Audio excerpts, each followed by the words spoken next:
İyi ki doğmuşum. Doğum günün kutlu olsun. Mutlu yıllar sana. En şanslı kızlarının birisi o.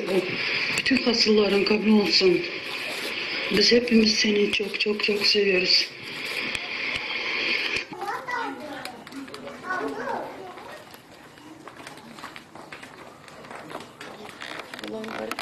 Benim kızım doğum günün kutlu olsun. Zümrüt'lerim yaşım uzun olsun.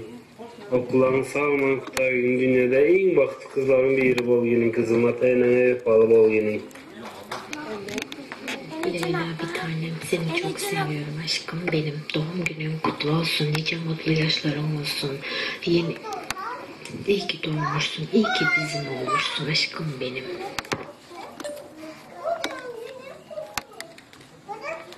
Can sana bizim tüm sürpriz bizim adımızın adlarına mutluyuz. Allah can uzak yaş versin. Çaktımın şu günleri arama bakmasın. İngilizce mi? Anzırca